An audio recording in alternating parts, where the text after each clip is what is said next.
একজন মুসলিম হিসেবে আপনার করণীয় কি? আমি কয়েকটা পয়েন্ট আপনাকে বলতে পারি 5 মিনিটের মধ্যে। এই কয়েকটা পয়েন্ট যদি আপনি একটু মেনে চলেন, ইনশাআল্লাহ আপনিও শেষ জামানায় সফল হবেন ইনশাআল্লাহ। যদিও বা এই জামানায় সফল হওয়া খুব কঠিন, খুবই কঠিন। নবীজি বলেছেন ঈমান ধরে রাখা এত কঠিন হবে যেমন হাতে আগুন ধরে রাখা কঠিন হয়। হাতে আগুন ধরে রাখা কি কঠিন? দেখেন, আমরা যারা ইসলাম ফলো করছি, আমাদের ইসলাম পালন করতে যদি এরকম কষ্ট না হয়, বুঝতে হবে আপনি সেই প্রকৃত ঈমান ধারণ করে নাই, যে ঈমান ধারণ করলে হাতে আগুন আপনি অনুভব করতেন। সত্যিকারের ঈমান নিয়ে চলেন, সমাজ আপনার শত্রু হয়ে যাবে, পরিবার শত্রু হয়ে যাবে, রাষ্ট্র বিশ্ব শত্রু হয়ে যাবে আপনার। তো নবী সাল্লাল্লাহু আলাইহি ওয়াসাল্লাম বলেছেন যে শেষ জামানে ঈমান ধরে রাখা খুবই কঠিন হবে। সকালে মানুষ মুমিন থাকবে, বিকেলে কাফের হয়ে যাবে। বিকালে কাফের থাকবে, সকালে মুমিন হবে। মানুষ দিনকে দুনিয়ার বিনিময়ে বিক্রি করে দিবে। এই যুগে সফল হবে সেই মানুষরা যারা এই ফিতনা মুক্ত পরিবেশে দিন পালন করবে। অনেক দূরের প্রত্যন্ত জায়গায় চলে যাবে, শহর থেকে দূরে, নগর থেকে দূরে, পাহাড়ি এলাকায়, অনেক দূরে, কান্ট্রি সাইডে। ওই যে থাকে না কিছু মানুষ উপজাতির মতো, ওই রকম করে যারা থাকবে এরা নিরাপদে থাকবে। শেষ জামানায় সফল হওয়ার কয়েকটা পথ বলে দিচ্ছি। 1 নাম্বার, আপনাকে জ্ঞান অর্জন করতে হবে। কোরআন হাদিসের সাথে সমসাময়িক যত জ্ঞান আছে সব অর্জন করতে হবে, এটা 1 নাম্বার। জ্ঞান নাই, আপনি শেষ জামানে টিকতে পারবেন না। যাদের কাছে এই জ্ঞান ছিল তারা কিন্তু মহামারীর আগেই প্রস্তুতি নিয়েছিল। আমি অনেক ওস্তাদকে চিনি, বাংলাদেশের আলেম, তারা এই 2020 সালের আগে হজ করে ফেলছে। তারা আগেই বুঝতে পারছে 20 সালে কিছু একটা হবে, 20 সালে পৃথিবীতে কিছু একটা হবে, তারা আগেই বুঝতে পারছে। কারণ শেষ জামানার পড়াশোনা করেছেন তারা, কার পর কি হতে যাচ্ছে এটা তারা বুঝতে পারছেন, অনুমান করতে পারছেন। তাই জ্ঞান ছাড়া আপনি শেষ জামানে টিকতে পারবেন না ভাই। জ্ঞান অর্জন করুন, 1 নাম্বার। 2 নাম্বার, জ্ঞান অনুযায়ী আমল করেন। যতটুকু জেনেছেন আমল করেন, কালকের জন্য অপেক্ষা করবেন না। আজকেই নামাজ শুরু করে দেন, দেনা পাওনা থাকলে আজকেই মিটিয়ে দেন। আজকেই পরিবারের সবাইকে ডেকে ওয়াজ করেন, নসিহত করেন যে দেখো সামনের দিনগুলো ভয়ঙ্কর, আমাদের জীবনকে গোছাতে হবে, যা করেছি তওবা করে আল্লাহর কাছে ফিরে আসেন। আল্লাহ পাক গফুরুর রহিম, আপনি তওবা করে এইমাত্র চলে আসেন, আল্লাহ মাফ করে দেবে ইনশাআল্লাহ। আপনাকে আল্লাহ পাক পরীক্ষা করবেন আপনি সত্যিকারে তওবা করেছেন কি না। আপনাকে প্রমাণ করতে হবে নামাজের মাধ্যমে, জ্ঞান অর্জনের মাধ্যমে, ভালো কাজের মাধ্যমে, সদকা করার মাধ্যমে। সৎ কাজের আদেশ করবেন, অসৎ কাজে নিষেধ করবেন। আপনি ইসলাম পরিপূর্ণরূপে পালন করার চেষ্টা করেন। কোনো সরকার, কোনো সমাজ নেতা, কোনো রাষ্ট্রনেতা, কোনো পারিবারিক নেতা, কেউ আপনার সাথে আপনার কবরে যাবে না। সোজা কথা, আপনাকে আল্লাহর সামনে একাই দাঁড়াতে হবে। কারো পরোয়া করে লাভ নাই, কোনো অজুহাত দিয়েও লাভ নাই।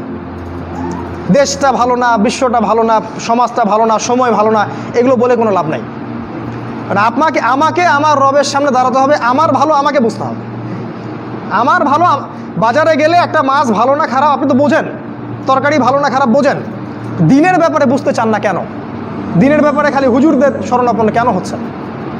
পড়াশোনা করেন, আমল করেন, আমল বাড়িয়ে দেন। দিন সময় নষ্ট করবেন না। যুবকদেরকে স্পেশালি বলবো, সময় নষ্ট করবেন না। শয়তান 3টা ধোঁকা দিবে যে পরে শিখে নিব, পরে করবো নি। শয়তান আসে বুঝাবে যে এখন কি আর বয়স হয়েছে, আগে পরে দেখা যাবে। শয়তান বুঝাবে আমি এগুলো জানি তো, আর জানার দরকার নাই। এগুলো শয়তান বোঝাবে আপনাকে। এই শয়তানের ধোঁকায় পড়বেন না। সময়কে মূল্যায়ন করেন, আমল করা শুরু করেন, আল্লাহর ওয়াস্তে তওবা করে আল্লাহর দিকে ফিরে আসেন। আল্লাহ পাক তৌফিক দান করুন, আল্লাহুম্মা আমিন। 3 নাম্বার, সৎ কাজের আদেশ করেন, অসৎ কাজে নিষেধ করেন। পরিবার থেকে শুরু করেন। আপনি ব্যক্তিটা গড়ে তোলেন, পরিবারটাকে ইসলামিক পরিবারে গড়ে তোলেন। আপনার ছেলে, আপনার মেয়ে, আপনার স্ত্রী, আপনার সন্তান, আপনার বোন, আপনার মা, সবার ব্যাপারে মনিটরিং করেন, চোখে চোখে রাখেন। আপনি জানেন না আপনার ছেলেটা অনেক আগেই জেনাকারী হয়ে গেছে, আপনি টের পান নাই। ছেলের হাতে স্মার্টফোন তুলে দিয়েছেন, ছেলে গোপনে গোপনে 10টা প্রেম করে, আপনি জানেন না।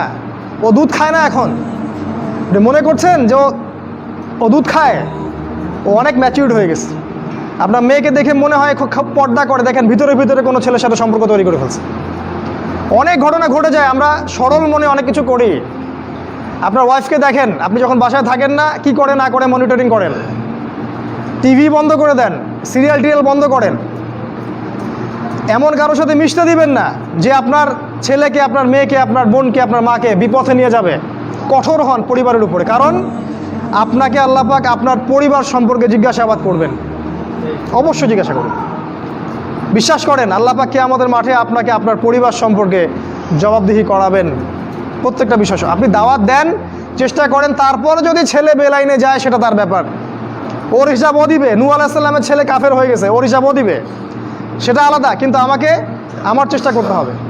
পরিবার গড়ে তোলেন, সৎ কাজের আদেশ করেন, অসৎ কাজে নিষেধ করেন। 4, এই যে কোরআন এবং সুন্নাহর দাওয়াতটা পৌঁছে দেন মানুষের কাছে। দাওয়াতেই কাজ করেন ভাই, সময় নষ্ট করেন না। আপনি যে দল করেন বা যে সংগঠন করেন বা যে মাযহাব যে তরিকায় থাকেন, আমার তাতে কোনো আপত্তি নাই, কিন্তু কোরআন সুন্নাহর দাওয়াতটা মানুষের কাছে প্রচার করেন। মূল বিষয়ে কোনো পার্থক্য নাই। এই দাওয়াত দেওয়ার সময় সাম্প্রদায়িক হবেন না, সবাই আমার দলে আসো, আমার দলে ফর্ম পূরণ করো, না হলে দাওয়াত হচ্ছে না, এমন দাওয়াতের দরকার নেই। মানুষকে ইসলামের দাওয়াত দেন, আল্লাহর দিকে ডাকেন, কোরআনের দিকে ডাকেন, সুন্নাহর দিকে ডাকেন, দেখবেন সমাজে একটা সাম্য চলে আসবে ইনশাআল্লাহ। দাওয়াতেই কাজ করেন, বেশি বেশি কোরআন সুন্নাহর দাওয়াতেই কাজ করেন। 5 নাম্বার, অর্থ সম্পদ যা আছে এগুলোকে কাগজের টাকায় রেখে দিবেন না, আমার নসিহত। হয়তো বুঝতে পারছেন না, মাথার উপর দিয়ে যাচ্ছে কথা, কিন্তু পরে বুঝবেন।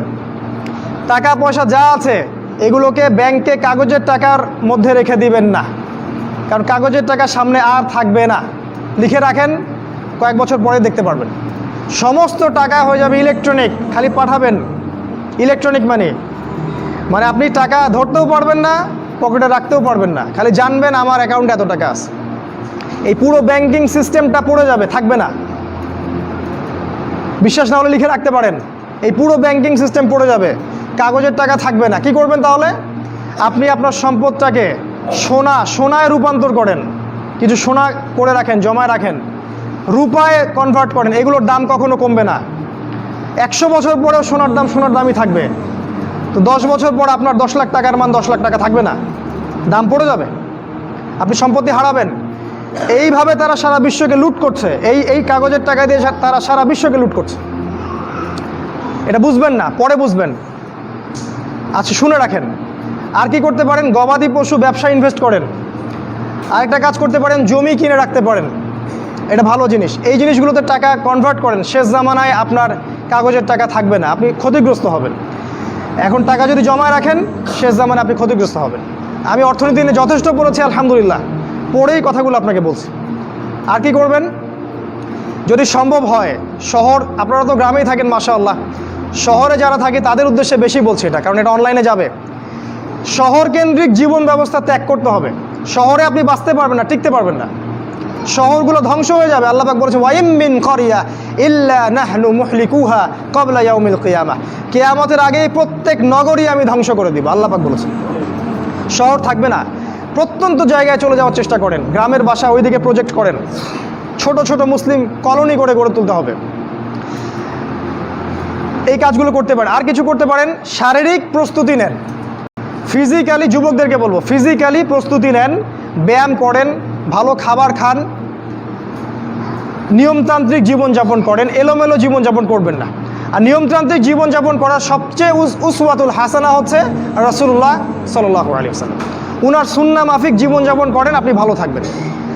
কারণ সামনের দিনগুলোতে আরও ফিতনা বাড়বে, এবং আমাদের এই যুব সমাজের এবং তার পরবর্তী প্রজন্মের শারীরিক অবস্থাকে নষ্ট করে দেওয়ার জন্যে অগণিত খাবার বাজারে ছেড়ে দেওয়া হয়েছে, যেগুলোর মধ্য দিয়ে অসুস্থ হয়ে যাবে।